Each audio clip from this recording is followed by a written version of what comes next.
আসসালামু আলাইকুম গাইজ। তো আমরা টেকনাফ জিরো পয়েন্টে ঘুরতে যাওয়ার সুবাদে এখানে একটা জুসের বার বা জুস বানাচ্ছিল দেখতেছিলাম, তো সেই সুবাদে আমরা ওখানে গেছিলাম জুস খেতে। এখানে আপনার পার গ্লাস হচ্ছে এই যে গ্লাস 50 টাকা করে আপনার। আমরা প্রথমে ভেবেছিলাম যে এটা অনেক আসলে সুস্বাদু বা এটা সেটা হবে, কিন্তু আসলে এরা জুস বানায় খুব নিম্নমানের, একটু চিনি আর এখানে বিভিন্ন টাইপের জুস হয় আপনার।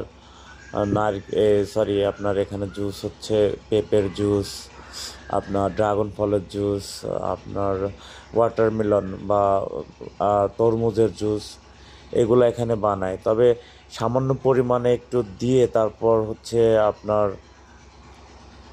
চিনি মিশ্রিত করে ব্লিন্ডারে করে দিয়ে আপনাকে ধরে দিবে।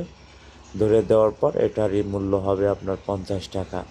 তো আপনারা যারা জিরো পয়েন্টে আসবেন বা টেকনাফে আসবেন, দেখেন একদম পানি শুধু আর চিনি, এর ভিতরে আপনার ব্লিন্ডারও সুন্দরভাবে করা হয়নি।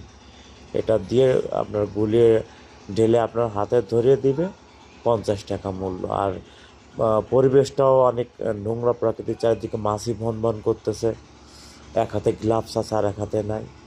এই যে এটা আপনার 2-3 পিস তরমুজ দিয়ে এটা একটা জুস।